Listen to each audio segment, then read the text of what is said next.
আর এই পৃথিবীতে যারা যারা কৃষ্ণকে ঠেলে দেয় তাদের তো তৈরি হয়ে থাকতে হবে শাস্তির জন্য। গুরুমা, সুদামাকে ভালোবাসো, তাতে আমার আপত্তি নেই, কিন্তু তুমি যে আমাকে এত দূরে ঠেলে দেবে এটাই আমার আপত্তি। অভিমান করে বসুর আমার ভগবান, আর ভগবান যদি কারোর উপরে অভিমান করে মা, সেটা যে কি পরিণতি হয়ে দাঁড়ায় কল্পনাও করতে পারবে না।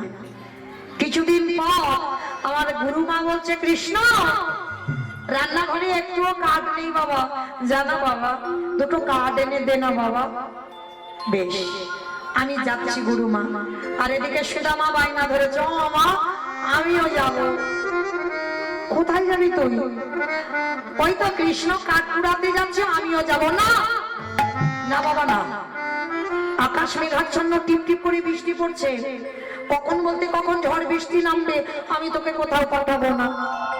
ও মা, কৃষ্ণ তো আছে কাছে, কিচ্ছু হবে না, আমি যাব।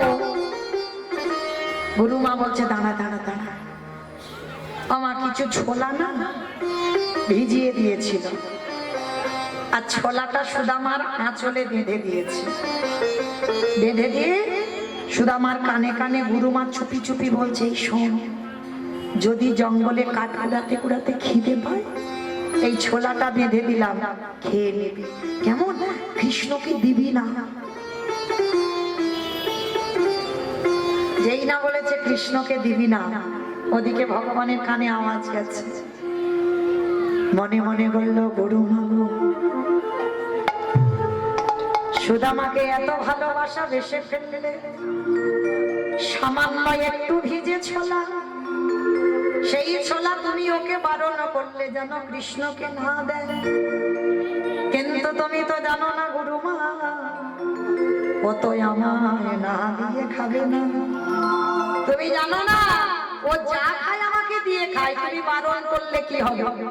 এবার ছোলাটা বুকে নিয়ে এবার কৃষ্ণ সুদামা দুইজনে যাচ্ছে কোথায়? কাঠ কুড়াতে। রাধা কৃষ্ণ সে জীবনে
কুড়াতে টিপ টিপ করে বৃষ্টি পড়ছে, কাঠগুলো এক জায়গা রেখে সুদামা উঠেছে গাছের ডালে, আর আমার ভগবান গাছের তলায় বসে আছে। সুদামা বলল, কানাই রে, আই আই আমরা দুই বন্ধু গাছের ডালে বসে। ভগবান মৃদু হেসে বললেন, ও সুদামা, আমি তো গাছে চড়তে জানি না। কি গো, কে গাছে চড়তে জানে না? দেখো, 8 বছরের ছেলে এক লাফ দিয়ে কদম্ব বৃক্ষের ডালে উঠে কালীয় হদে পড়ে কালীয় নাককে দমন করলো। ব্রজঙ্গনার কনের 8 বছরের ছেলে সেই যে কদম্ব বৃক্ষের ডালে বসনগুলো চুরি করে সব ঝুলিয়ে রাখলো। যে ছেলেটা ব্রজগোপীদের ঘরে ওই পিড়ের উপরে পিড়ি দিয়ে ক্ষীর সর ননি পেড়ে খায়, সে নাকি আজকের গাছে চড়তে পারে না। কিন্তু এটা তো কারণ নয়, কারণ একটা আলাদা। দেখি ও কি করে। এইবার সুদামা গাছের ডালে বসেছে, টিপ টিপ করে বৃষ্টি পড়ছে। আর যখনই বৃষ্টি পড়ছে না, আর সুদামা ঠাকুরের খিদে পেয়েছে, আর এত খিদে পেয়েছে মনে মনে ভাবছে, তাই তো আমি খিদে কষ্ট পাবো কেন? মা যে আঁচলে কি বেঁধে দিল, দেখি তো পুটলিতে কি দিয়েছে। পুটলিটা খুলে দিয়ে দেখে না, গুরুমা বেঁধে দিয়েছে কিছু ছোলা। বাবা বাবা, আমার খিদে পেটটা জ্বলছে, ছোলাগুলো খেলে পেটটা ভরবে। এইবার সুদামা একটা একটা করে ছোলা মুখে দেয়। ছোলার খোসাগুলো গাছের তলায় পড়ে যায়। আমার ভগবান গাছের তলায় বসে বসে ভাবলো, সুদামা রে, গুরুমা যেটা বললো তুই সেটা করলি। কিরে, একবারও মনে পড়ছে না আমার কথা? আর সুদামার খিদে পেয়েছে, খেতে খেতে ছোলাগুলো সব খেয়ে ফেলেছে। আর যেই না শেষ, এইবার কি হবে? সর্বনাশ, সব তো খেয়ে ফেললাম। গুরুমা বলেছিল কৃষ্ণকে দিবি না, আর সেটাইও হয়ে গেল। ছাড়কে ও তো দেখতে পাইনি। সুদামার মতো ভক্তির এত বড় ভুল, আর আপনাদের আমাদের ভুল হবে না? সুদামা মনে মনে ভাবছে, ও তো দেখতে পাইনি। যেই না কথাটা কানে গেল, ভক্তাধীন ভগবান আমার, ভক্ত বাৎসল্য ভগবান আমার, মনে মনে ভাবলো, সুদামা রে, আমার চোখে ধুলো দিবি? এই বিশ্ব ব্রহ্মাণ্ডে যা যা কিছু ঘটে সবই আমার চিত্রপটে। সুদামা রে, আমি কিছু বলবো না, কিন্তু সুদে আসলে মিটিয়ে দেব।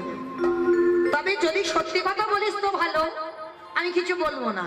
কিন্তু আমার সঙ্গে যদি মিথ্যা ছলনা করিস, সুদে আসলে ডবল করে ফেরত দেব।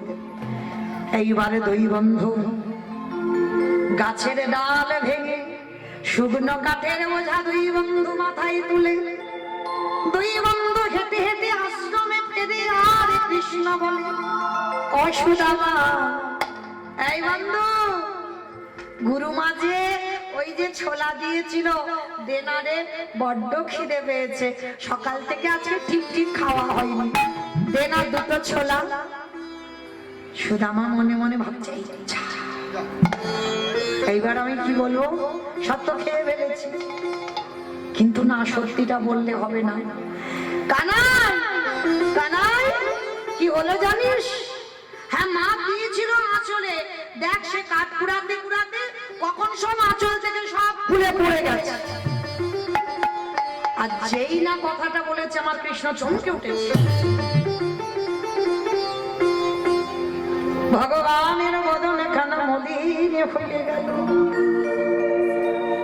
হৃদয় কেঁদে উঠে বলল, সুদামা, এই জগতে সংসারে সবাই আমার কাছে মিথ্যা বলে, কিন্তু তুই আমার বন্ধু হয়ে তুই আমার কাছে মিথ্যা বললি। তবে শোন, এই মিথ্যা বলার শাস্তি তোকে খুব তাড়াতাড়ি দেব, এখন কিছু আমি বলবো না। এইবার কৃষ্ণ কিছু বুঝতে দিল না বাবা। দুই বন্ধু আশ্রমে ফিরে এলো। কাঠ রেখে দিল আশ্রমে, রান্নাঘরে রান্না অন্ন ব্যঞ্জন হলো, সবাই প্রসাদ পেল। কিছুদিন পর রাতের অন্ধকারে সুদামা বসে বসে কাঁদছে। আমি বহুদিন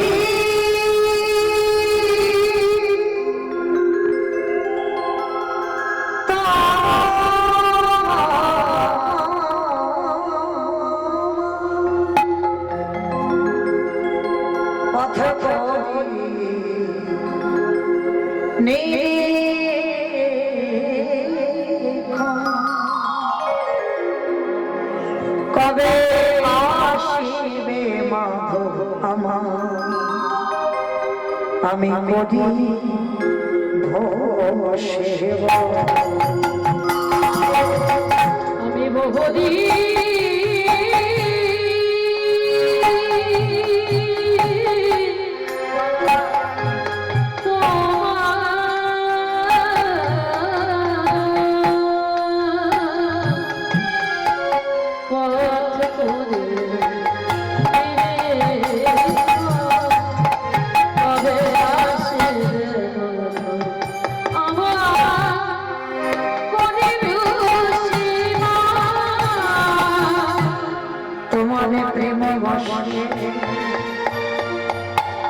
আমি করি সেবা।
ভগবান ছুটে এলো সুদামার কাছে।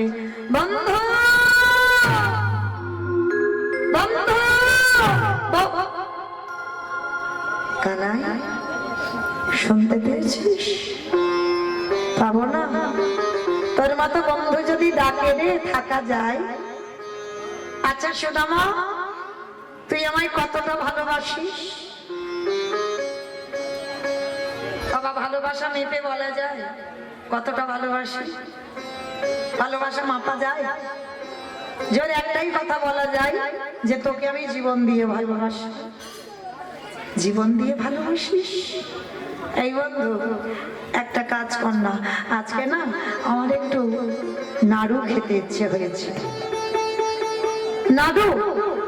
আমি নাড়ু কোথায় পাবো? আর তুই এখন বলছিস কেন?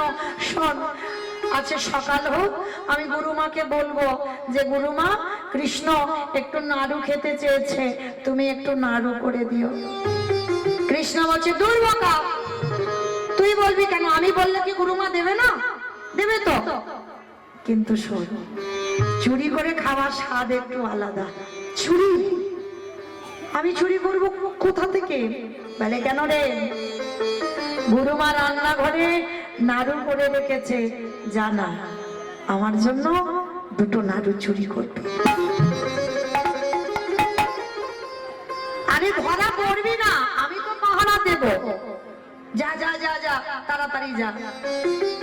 সুদামা কি করেছে কৃষ্ণের কথার মতো, যেই রান্নাঘরে প্রবেশ করে দুটো নাড়ু হাতে করে নিয়েছে। ভক্ত বাৎসল্য ভগবান মনে মনে ভাবলো, সুদামা সেদিন ছোলা খেয়ে বলেছিস খাসনি, শুধু আসলে আজকে ডবল করে ফেরত দিয়ে দেব। নাড়ু দুটো যেই না হাতে করে নিল, দরজার ধারে দাঁড়িয়ে ডাক দিল, গুরুমা গুরুমা গুরুমা। একি আমার কৃষ্ণের কণ্ঠস্বর, তবে কি আমার সুদামার কিছু হলো? পাগলিনীর মতো গুরুমা ছুটতে ছুটতে আসছে, কৃষ্ণ কৃষ্ণ কৃষ্ণ। কি হয়েছে বাবা, তুই আমার করে ডাকছিস কেন? আমি তো পাগলিনীর মতো ছুটে এলাম, কি হয়েছে? গুরুমা গুরুমা, তুমি তো রোজ রোজ বলো তোমার কৃষ্ণ নাকি চোর, তোমার কৃষ্ণ নাকি চুরি করে। আজ আমি তোমাকে নতুন একটা চোর দেখাবো। নতুন চোর? কোথা?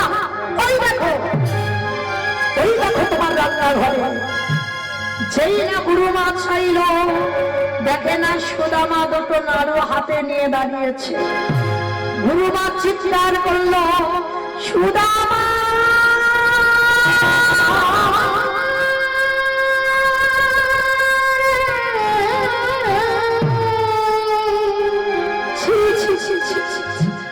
আমি ভেবেছিলাম তুই আমার হারিয়ে যাওয়া সন্তান, আমি ভেবেছিলাম তুই আমার মধুভঙ্গ। আমি বড় ভুল করে ফেলেছি। তুই কোনোদিন আমার হারিয়ে যাওয়া সন্তান হতে পারিস না। তুই কখনো ব্রাহ্মণ ঘরের সন্তান নয়। না না গুরুমা, না, আমি জীবনে চুরি করিনি। কৃষ্ণ বলল নাড়ু খাবে। একটা কথা বলবি না। কৃষ্ণ নাড়ু খেতে চেয়েছে, ওটা আমাকে বলতে পারতো। তুই চুরি করতে গিয়ে ধরা পড়ে আমার কৃষ্ণের নামে দোষ দিচ্ছিস। দেখাচ্ছি মজা। পা ছেড়ে দে সুদামা, পা ছেড়ে দে, পা ছেড়ে দে। মারল এক পায়ের লাথি। এত জোরে লাথি মেরেছে সুদামাকে, ধুলার পরে পড়ে গেল। কিন্তু মা নাড়ু দুটো কিন্তু ফেলেনি, ওটা তো কৃষ্ণের জন্য চুরি করেছে। গুরুমা বলে বলেন, ওই মুখ আমায় দেখাবি না, বেরিয়ে যা, এক্ষুনি আশ্রম থেকে তুই বেরিয়ে যাবি। যাচ্ছে গুরুমা। তবে আমি বারবার একটাই কথা বলবো, আমি চুরি করিনি, আমি চোর নই। কৃষ্ণ বলল তাই আমি চুরি করতে এসেছি। আবার কথা বলে, বললাম না ওই মুখ দেখাবি না, বেরিয়ে যা। ভগবান যেন বাবা জেনেও না জানার ভান করে পিছন ঘুরে দাঁড়িয়ে আছে।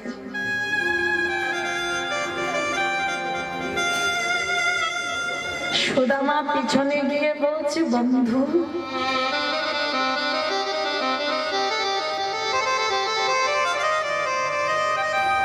বলতে তো পারিস, আমার মুখ তুই দেখতে চাস না। যদি একবার বলতি যে আমার মুখ তুই দেখতে চাস না, আমি কোনোদিন আমার এই মুখ দেখাতাম না, লুকিয়ে নিতাম। তুই চোর বদনাম দিলি কেন? বেশ, আমি চলে যাচ্ছি। শতবার ডাকলেও আমার এই নয়ন তোর দুটো চরণে এখনো না। কৃষ্ণ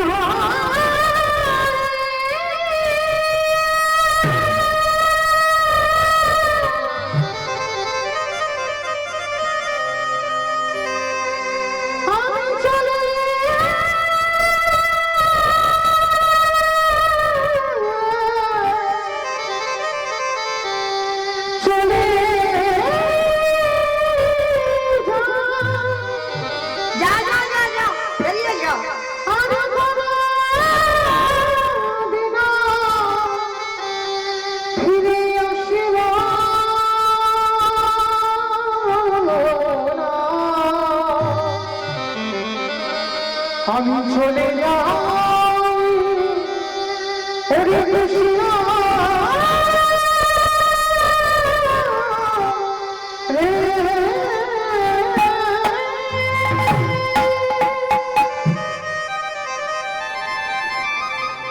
হৃদয় ভরা অভিমান, হৃদয় ভরা কষ্ট নিয়ে বেরিয়ে গেল কৃষ্ণের কাছ থেকে। যমুনার ঘাটে গিয়ে কাঁদে আর বলে, কৃষ্ণ বুঝিনি বন্ধু, তোকে ভালোবাসলে এত কষ্ট পেতে হবে। আমার ভগবান পিছনে গিয়ে ডাকছে, বন্ধু, এই বন্ধু। সুদামা পিছনে তাকিয়ে দেখে না কৃষ্ণ দাঁড়িয়ে আছে। নাড়ু দুটো বুকে নিয়ে কাঁদছে। কিরে, আমার জন্য নাড়ু চুরি করলি আর একা একা এইরকম যমুনার ঘাটে বসে আছিস? দে একটা নাড়ু দে। কেমন ভগবান দেখো, এত কিছু ঘটনা পাকালো নিজে, যেন কিচ্ছু হয়নি, নিমিষেই পরিবর্তন। কি রে, আচ্ছা কিছুক্ষণ একটু নয় ভুল ভ্রান্তি হয়েছিল, ভুলে যা, একটা নাড়ু দে না। আচ্ছা ঠিক আছে, দুটো নাড়ু চুরি করেছিস তো, একটা আমায় দে, একটা তুই খা।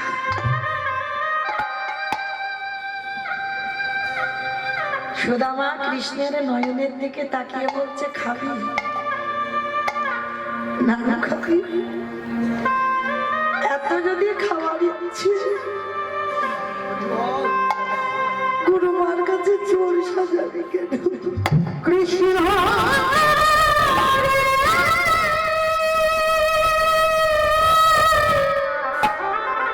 আমি কি করেছিলাম তোর কাছে?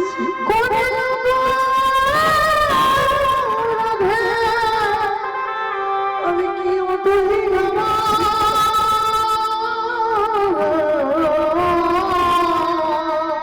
এত বড় সাজা করি? তুই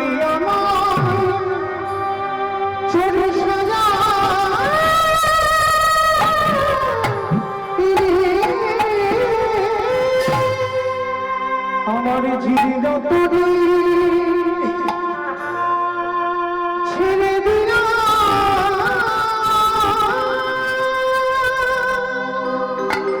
আত্মসকে দেখা করবো না কোনোদিন।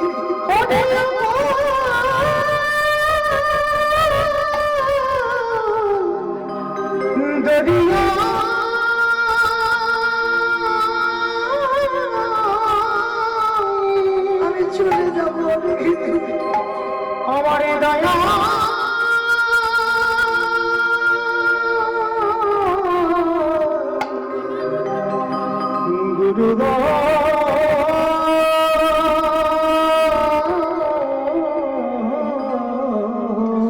আর আমায় ডাকলেও পাবি না, তুমি ছাইয়া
ধরা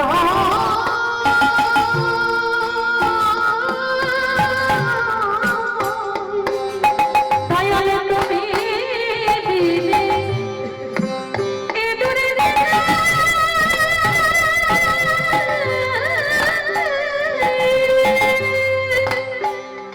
তুমি ছাড়া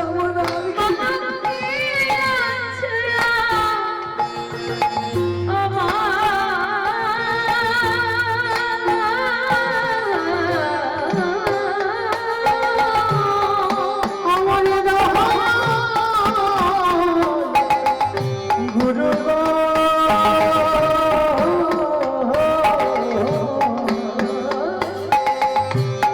তুমি ছাইয়া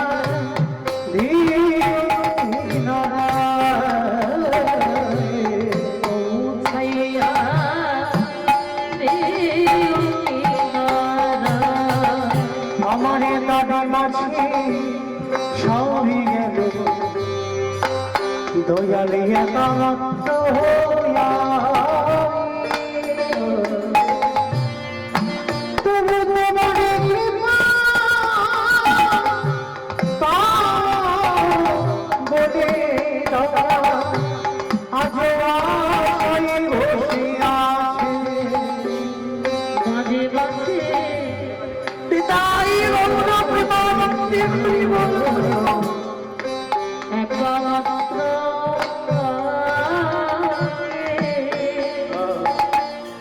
তবু তোমার কৃপা পাবলে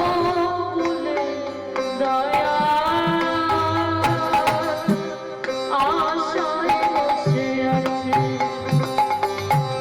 দয়ালু তুমি হইল আমার প্রাণের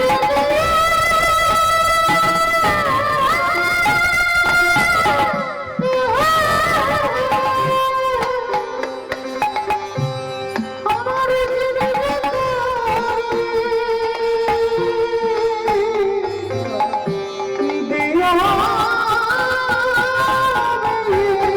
দয়ালে তুমি হইও আমাদের মাঝে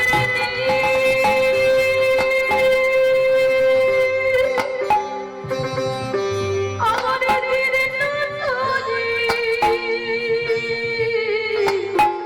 দিও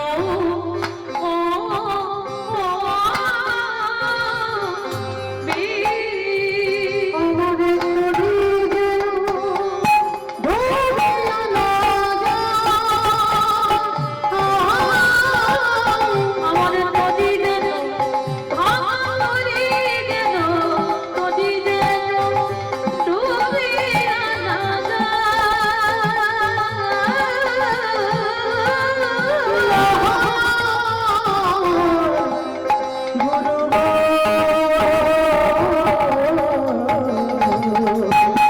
পৌঁছাইয়া দিও কিনারা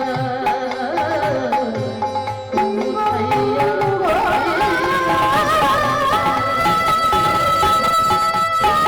পিতাই গৌর প্রেমানন্দে হরিব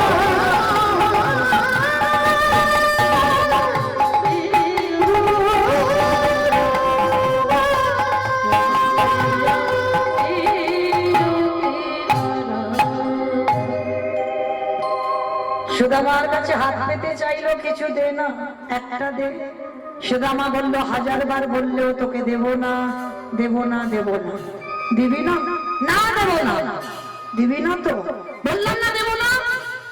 বেশ, এত করে চাইবার পরেও যখন দিলি না, আমিও প্রতিজ্ঞা বললাম, যতদিন না তুইও আমার কাছে হাত পেতে কিছু চাইবি, আমি তোকে কোনোদিন কিছু দেব না, দেব না, দেব না। সুদামা বলল, শোন কৃষ্ণ, এই সাক্ষী রেখে দিলাম আকাশ বাতাস পশু পাখি কীট পতঙ্গ তরুলতা গুল্ম যমুনার জল। সাক্ষী রেখে প্রতিজ্ঞা করলাম, যদি দেহ থেকে প্রাণও চলে যায় যাবে, জীবনে তোর কাছে হাত পেতে চাইবো না, চাইবো না, চাইবো না। কৃষ্ণ চলে গেল গুরু আশ্রমে। আর যাদের কাছ থেকে কৃষ্ণ চলে যায় তাদের কি দশা হয় দেখো। বিদর্ভ নগরে ওদিকে মায় মৃত্যু হয়ে গেল সুদামা মায়। যখনই সুদামা মায়ের মৃত্যু হয়ে গেল, একটা ছোট্ট ছেলে খবর আনলো, সুদামা আমি এক্ষুনি খবর পেলাম তোমার মায়ের মৃত্যু হয়েছে। পাগলের মতো ছুটে গেল সুদামা ঘরে। ঘরে গিয়ে দেখলো মায়ের মরা দেহটা পড়ে রয়েছে। মায়ের মরা দেহটা পড়ে রয়েছে। গ্রামের লোকজনেরা বলে উঠল, কাঁদিস না বাবা, কাঁদিস না, মনে রাখবি আপনে করেছ জানে বন্ধু সে তো আপন না। দিদি ঘুরারে বুঝবে আপনি যে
মাতৃবিয়োগ হয়ে গেল। যেই না মায়ের মৃত্যুর পর গ্রামের লোকজনেরা এসে সান্ত্বনা দিল, কিন্তু বাবা মা হারিয়ে সারাদিন সুদামা ঠাকুর বসে বসে কাঁদে। গ্রামের লোকজনেরা সিদ্ধান্ত নিল ওকে একটা সংসার করাতে হবে। দেখাশোনা করে বিয়ের ব্যবস্থা করা হলো। নাম হলো তার বসুন্ধরা। এমন মেয়ের সঙ্গে বিয়ে হলো বাবা, আগে যা কৃষ্ণ প্রেম ভক্তি ছিল বিয়ের পরে বাবা আরো দ্বিগুণ বেড়ে গেছে। কি গো, স্বামী স্ত্রী দুজনে যুগলের সেবা, হ্যাঁ যারা করে তারা জানে, যারা যারা করছেন তারা বোঝেন। তো এবার বসুন্ধরা মা প্রতিদিন এত অভাব, এত কষ্ট,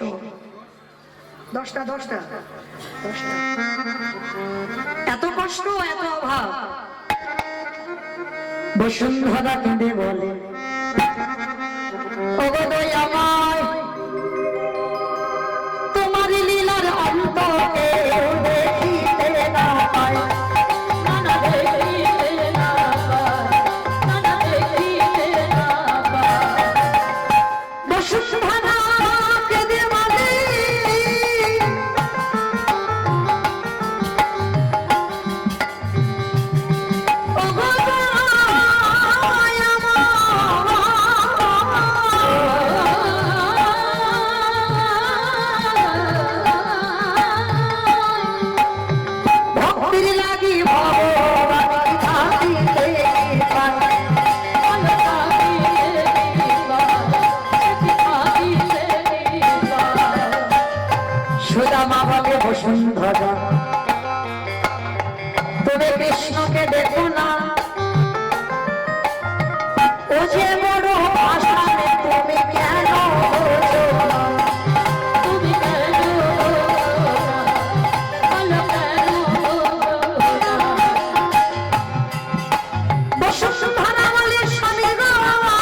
দ্বারকায় বসে থাকিতে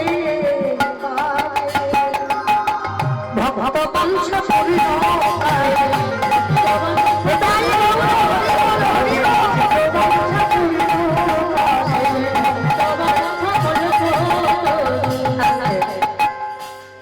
বসুন্ধরা বলছে স্বামী গো একবারে যাব তোমার বন্ধুর কাছে। চুপ করো, তুমি বলছো আমার বন্ধুর কাছে যেতে, ও আমার শত্রু, ও আমার ব্রাহ্মণ সমাজটা কলঙ্কিত করে দিয়েছে, ও ইচ্ছে করে আমাকে চোর বদনাম দিয়েছে গুরু আশ্রমে, ওর সঙ্গে চিরজীবনের আমার দ্বন্দ্ব, ওর সঙ্গে চিরদিনের আমার বিচ্ছেদ। বসুন্ধরা বলছে স্বামী আমি কি তোমায় একবারও বললাম যে তোমার বন্ধুর কাছে গিয়ে কিছু চাও? আমি বললাম যে তুমি একবার যাও না, তার সঙ্গে দেখা করে এসো। বলছো কিন্তু কি নিয়ে যাব? দেখো না আমি জোগাড় করে দেব। নগরে নগরে ঘুরে এক বাড়িতে পেয়েছে কিছু খুব, এক বাড়িতে পেয়েছে গুড়, খুদের সানে গুড় মাখাইয়ে খুদের নেড়ু তৈরি করে দেবে কিসে গো? কোন টিফিন বাক্স, কোন কন্টেনার কিছু না, পরনের বস্ত্র ছেড়ে দিয়ে একদিকে বেঁধে দিয়েছে ওই খুদের নাড়ু, আরে এক বাড়িতে পেল শুকনো চিড়ে। স্বামীর হাতে দিয়ে বলছে স্বামী যাও তুমি গিয়ে তোমার বন্ধুকে খাইয়ে এসো। সুদামা ঠাকুর স্ত্রীর কাছ থেকে বিদায় নিয়ে পুটলিটা বুকে নিয়ে বেরিয়ে পড়লো দ্বারকায়। আর যেই না দ্বারকায় গেল, দ্বারকায় গিয়ে দেখছে দরজায় দাঁড়িয়ে এক সপ্তাহ অনাহারে অনিদ্রায় কৃষ্ণ একেবারে দেখা দে, একেবারে দেখা দেখা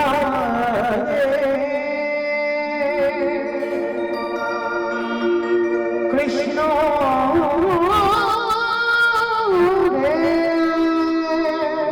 বন্ধু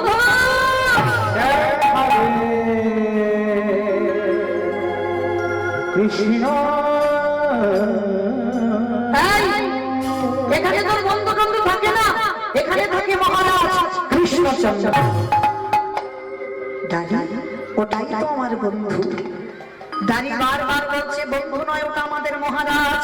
যখন সুদামা শুনছে না, ওই দাঁড়ির হাতে ছিল বেতের বাড়ি, আর ওই বেতের বাড়িটা দিয়ে বেত্যাঘাত দূর হয়ে যা, বেরিয়ে যা।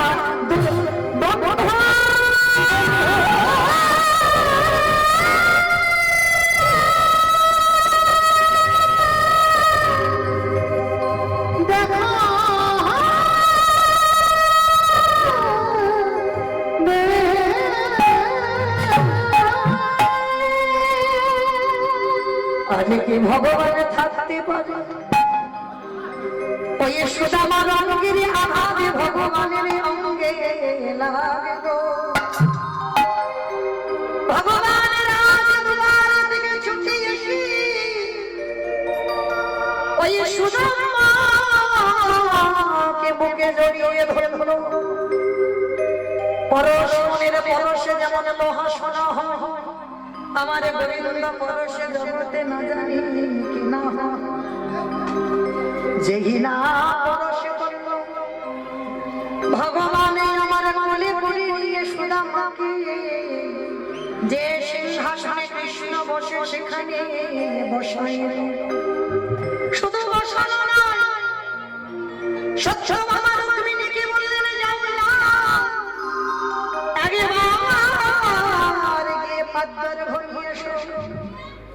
ভগবান সিংহাসনে বসে সুদামার চরণ জবা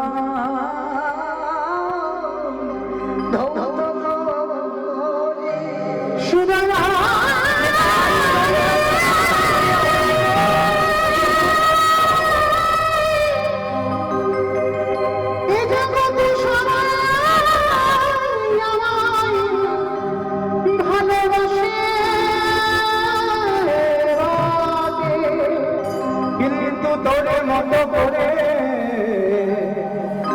তুই আমায় ভালোবাসবে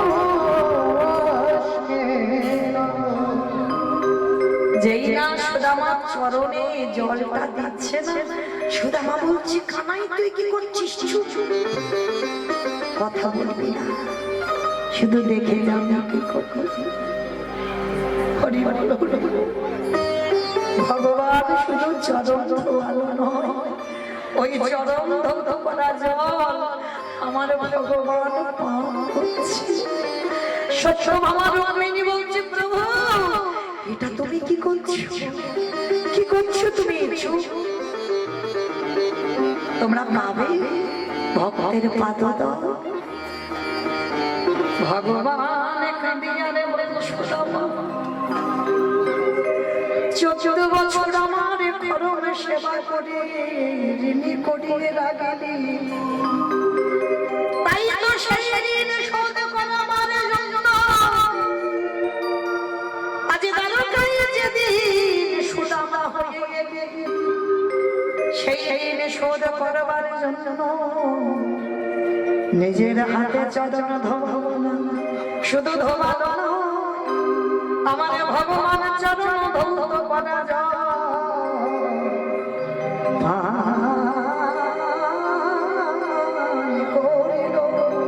কেমনে ভক্ত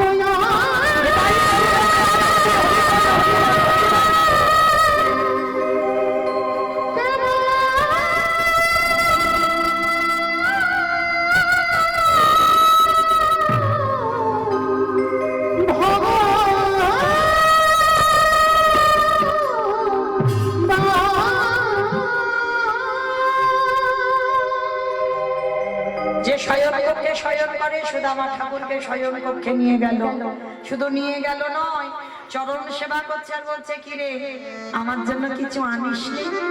পুটলিটা লুকাচ্ছে। কি লুকাচ্ছিস দেখি?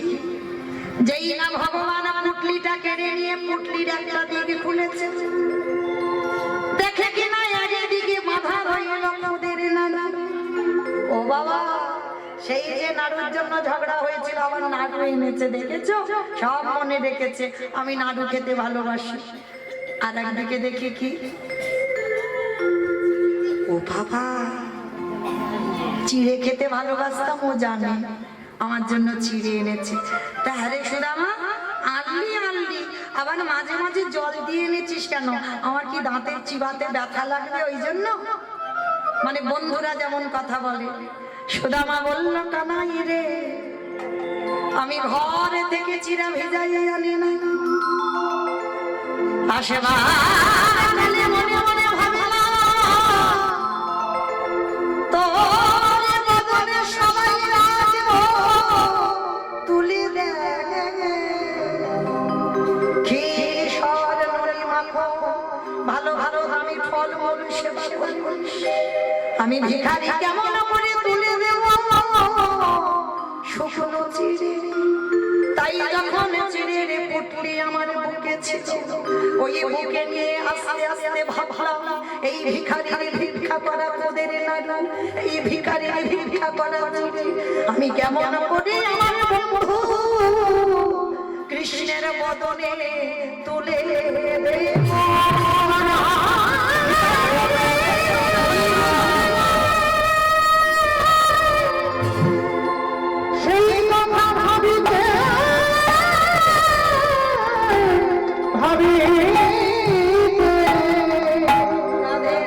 আমার চোখে জলে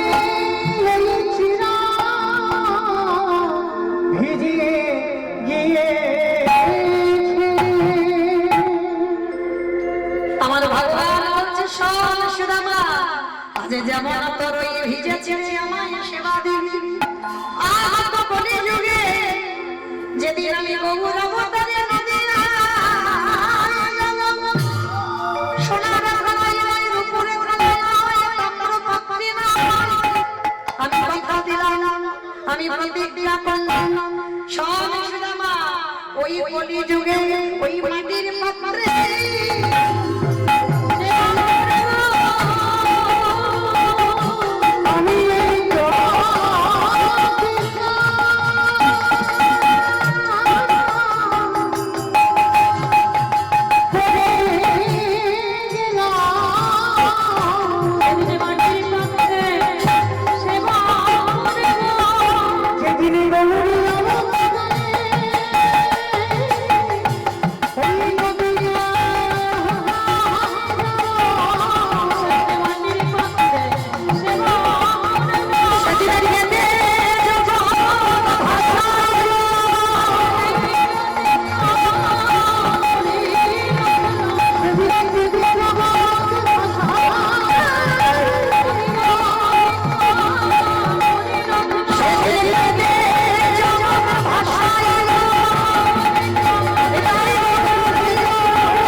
আচ্ছা সুদামার ঠাকুর মনে মনে ভাবছে কানাই আমি তো কিছু চাইবো না, আর সুদামাকে দেখে ভগবান মনে মনে ভাবছে কিছু তো চা। ও মায়েরা, ভক্তের জয় না ভগবানের জয়? ভক্তের জয়। ভগবানের হাতে তো কোনো কিছু থাকে না মা। আচ্ছা এই যে ধান চাল ঘর বাড়ির মালিক কে? ভগবান। দূর, ভগবান ডিপার্টমেন্ট আলাদা করেছে, মা লক্ষ্মী। তাই এবার ভগবান নিজের হাতে কিছু রাখেনি। উনি যেমন কর্মচারীর মতো থাকে, এক একজনকে দায়িত্ব দিয়েছে। যেমন আজকে এই যে কার্তিক পুজো, কেন কার্তিক পুজো হবে? কেন কার্তিক পুজো করছে কেন?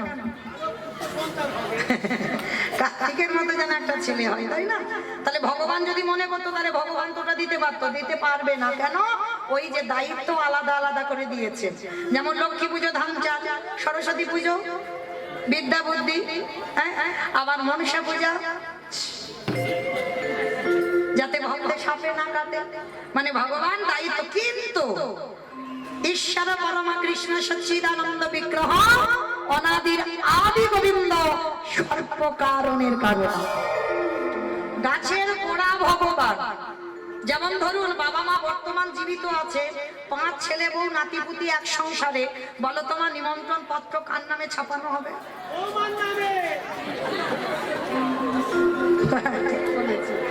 আমার তোমাদের এখানে কি বৌমার নামে হয়? বাবার নামে, মারও নামে নয়। মাকে বলা মানে বাবাকে আলাদা করে বলতে হবে, আর মাকে বলা মানে ওই হরি বল। বাবাকে বলা মানে ওই এক হাত দিয়ে ছেলে বউ নাতিপুতি সব একসঙ্গে হয়ে গেল।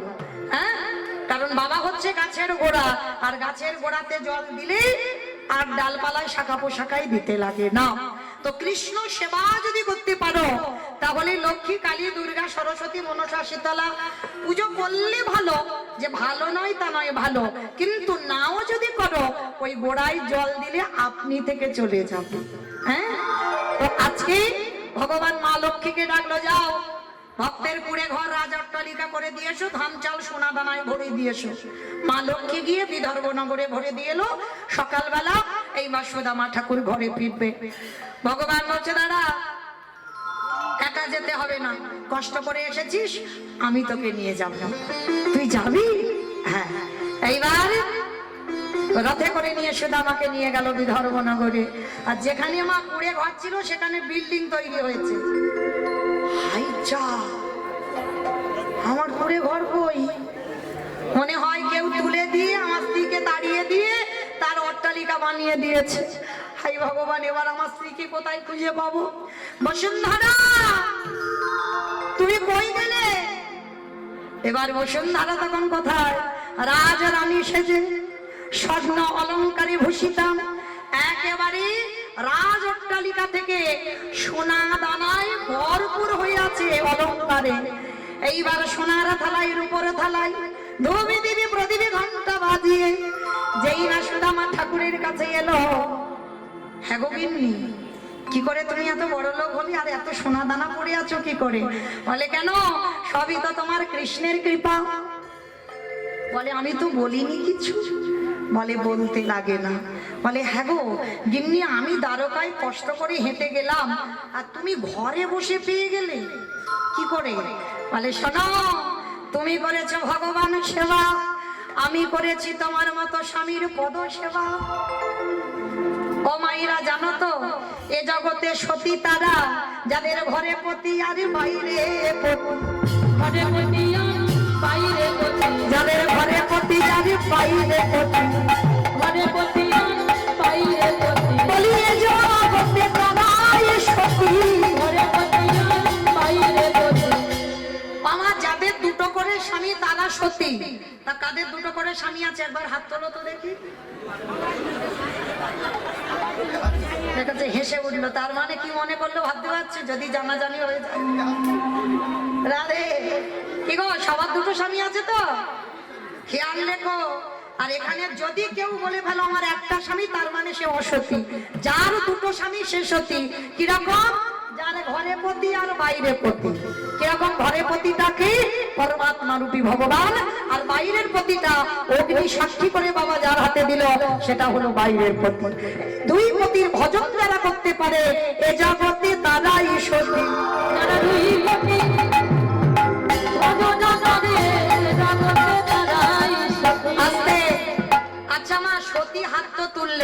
এবার একটা কথা সত্যি করে বলবে, আমার যাওয়ার বাঁশি বেজে গেছে, চলে যাব। আচ্ছা বলো, এই যে সকালবেলা করে উঠে স্বামীর পায়ে প্রণাম করো তো? বাবাদের জিজ্ঞাসা করো, বাবাদের। আচ্ছা তোমরা বলতে পারবে না।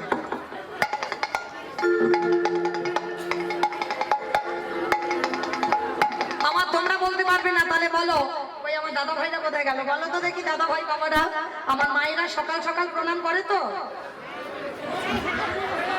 সময় নেই বলে, সময় নেই। মায়েরা তাহলে লক্ষ্য করে দেখেন, এই তো আমরা তো সতীর উপরে চলি, প্রণামের দরকার লাগে না।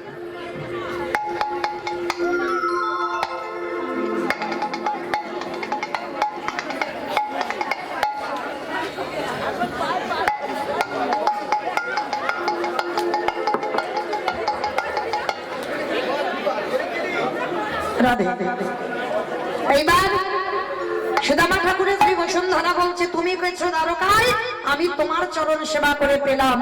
এইবার বলে বলেন, শোনো, যখন তুমি আমার চরণ সেবা করে পেয়েছো, আমি দ্বারকায় গিয়ে পেলাম, এসো একবার কৃপা করে আমরা দুজনে ডাকি, নয়ন ভরে যুগল দর্শন করি। বিদর্ভ নগরে আজকে সুদামা ঠাকুর মা বসুন্ধরা যেই না নয়ন জলে ডাক দিল, ভক্ত বাৎসল্য ভগবান থাকলো না।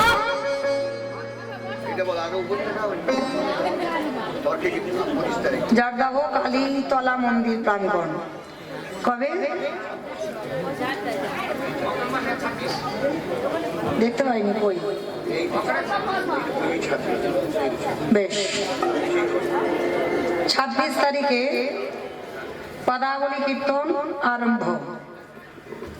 আর যারা যারা কীর্তনিয়ারা আছেন একবার নামটা ঘোষণা করে দিই। অঘ্রাণ মাসে 26 তারিখ দুপুর 2:30টার সময় ব্রজগোপাল দাস, সন্ধ্যা 6 ঘটিকায় সব্যসাচী চ্যাটার্জি, রাত্রি 9:30টায় সোমা বিশ্বাস, রাত্রি 1টায় কৃষ্ণদাসী পারমিতা রাসলীলা করবেন। তো নামগুলো ঘোষণা করলাম। 26শে অঘ্রাণ আপনারা যাবেন জর্দাহ কালীতলা মন্দির প্রাঙ্গণ। বেশ, আর একটা ঘোষণা, রাধানগর অনেকে যান আমার দেবু ভাইয়ের বাড়িতে, আমার খুব খুব স্নেহের। তো যাই হোক, 29শে ফাল্গুন সকাল 11টায় সুনন্দা ভট্টাচার্য, যিনি আমাদের এখন কীর্তন সম্রাট সুমন ভট্টাচার্য মহাশয়ের কন্যা, বিকাল 3টে মৌমিতা ঘোষ, তার মানে আমি, বুঝতে পারছো তো? আমি ওইটা বললাম, আমি বিকাল 3টের সময়। আর সন্ধ্যা 7টায় সুমন ভট্টাচার্য, রাত্রি 10টায় অনুরাধা দেব গোস্বামী, রাত্রি 1:30টায় রাসলীলা পরিবেশন করবেন মেঘনাথ মালি। বলে দিলাম 29শে ফাল্গুন। বাবা এখন অনেক দেরি, ততদিন যদি হরিবল হয়ে যায় বলা যায় না। তো যাই হোক, এখন আছি, এখন দেখে নাও। ওই 26শে 29 তারিখ পর্যন্ত থাকবো বলে গ্যারান্টি দিতে পারছি না, কেমন? আগে থেকে বলে যাচ্ছি। চলো,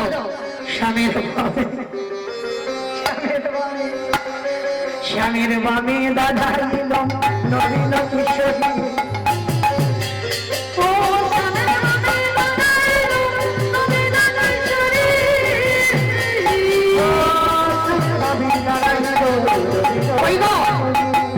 একটু নাচ হবে না? ওই নাচো দেখি সবাই। স্বামীর বামে দাঁড়াইল নবীন কিশোরী। আস্তে আস্তে, আমার পরবর্তী আরো একটা দাদা ভাই আছেন লীলা কীর্তন পরিবেশন করবে। আপনারা কিন্তু চলে যাবেন না, কারণ সবাই যদি চলে যান তাহলে কীর্তন হবে কাকে নিয়ে? আবার বসবেন আনন্দ করে, কারণ একটু পাটা তো ছাড়াতে দিতে হবে না, একটু আবার একটু ঘুরে ঘাড়ে এসে বসবেন, কেমন? স্বামীর বামে দাঁড়াইল নবীন কিশোরী,